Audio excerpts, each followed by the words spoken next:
over the hundreds of matters that we have worked on, generally about somewhere around 30% of the data that comes to us ends up getting looked at by the lawyers.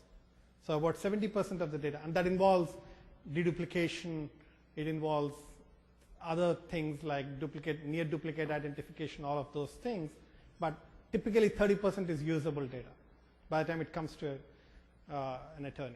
But just to be clear, that doesn't mean it's necessarily a business record. That means it may be responsive to that matter. Yeah. Right. Yeah.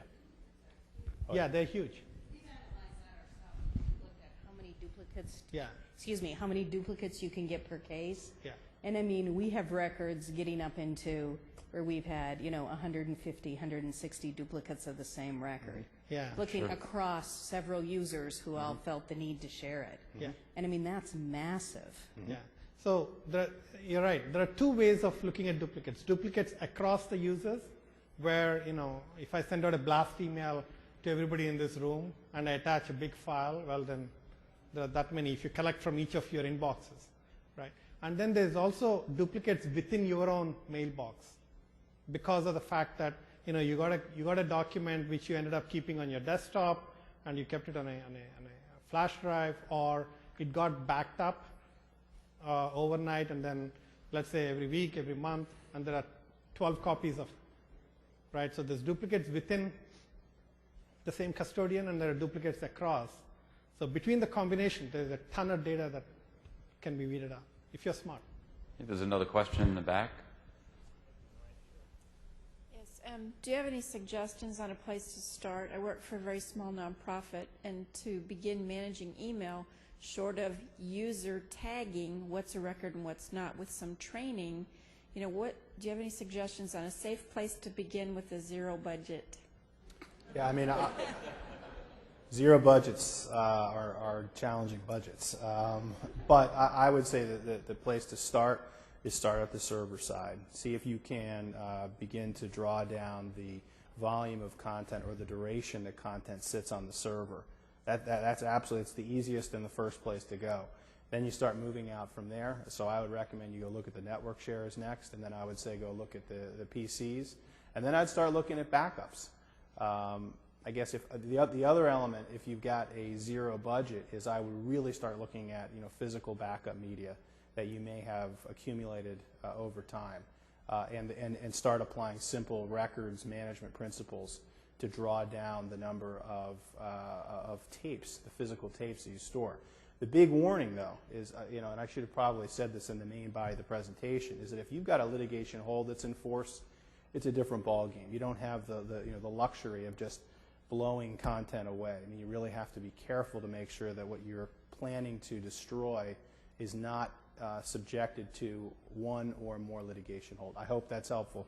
Ramana, Yeah, a litigation hold is like freeze, right? Don't do it. You really should not do anything more after that, right? Inadvertent, it's called spoliation, right? Inadvertent destruction can be hugely bad, right? So, but routinely, what he said about try and reduce the amount of mail people can keep on the servers, keep on their desktops, right?